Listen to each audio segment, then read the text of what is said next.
For the gentlemen in the audience, I want to ask you a question. I just want to check your eyesight. What colour was the car in the previous slide? Anybody know? Who said what car? Okay.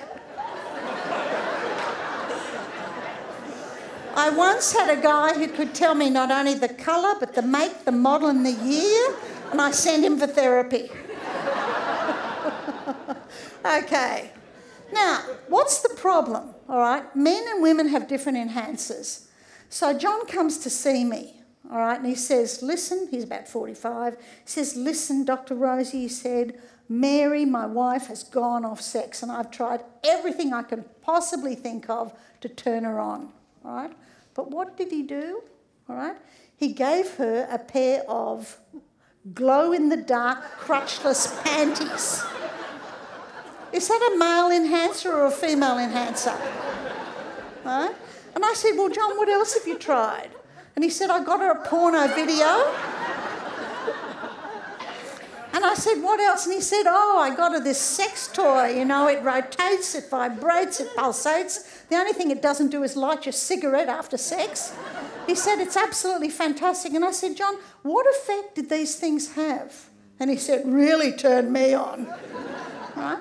But of course, these are male enhancers. When a man wants to turn a woman on, he buys her lingerie, all right? That turns him on. And I said to him, John, you would be far better off organising a romantic dinner for two, giving her breakfast in bed, making her the odd cup of tea or coffee, holding hands with her, having quality time with her, conversation, affection. And I said to him, John, if you really want to turn Mary on, get into rubber gloves.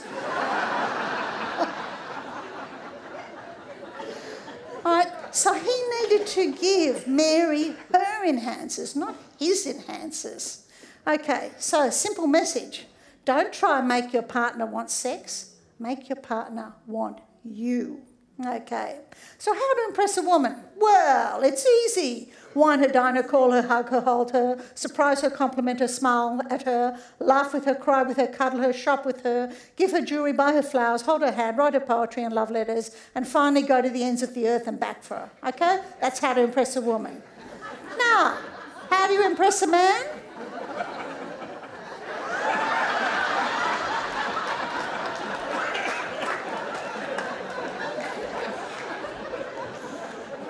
Okay.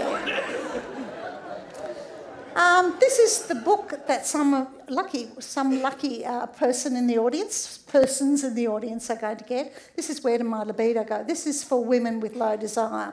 And I wrote this, I can't remember when I wrote it, a couple of years ago.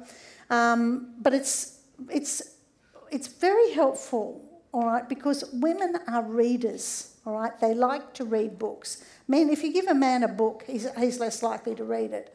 But this not only talks about problems with desire, but problems with arousal as well. So, the important message for today, all right, is not about what happens in the bedroom, but really what happens outside the bedroom, because that sets the scene. Sex begins outside the bedroom, and women need what I call 23.5-hour foreplay to be interested in sex. And that means that everything that happens in a woman's day affects her capacity for desire and arousal.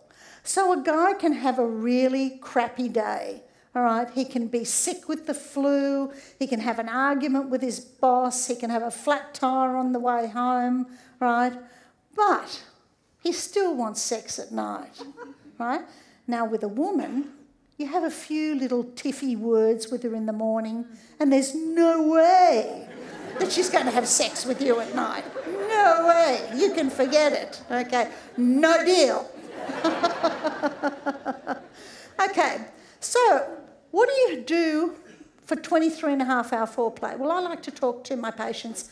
I talk about the love bank. I say you've got to be an investor in your love bank, right? You want to build goodwill in the relationship. And you want to make sure that you're not a bank robber, all right? Because if you're a bank robber, you steal from your love bank. all right?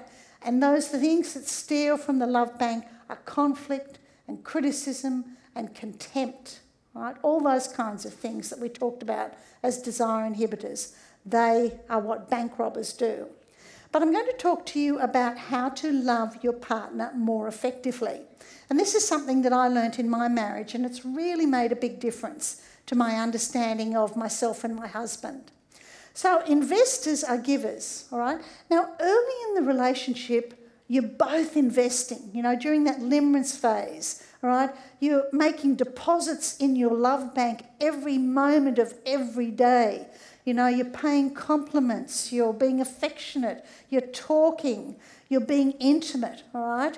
You're building a high balance of love, and it's absolutely effortless. You don't have to try, you don't even have to think about it.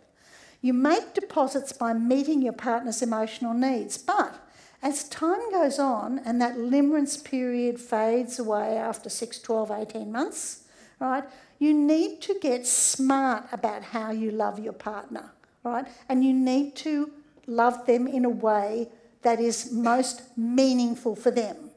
So,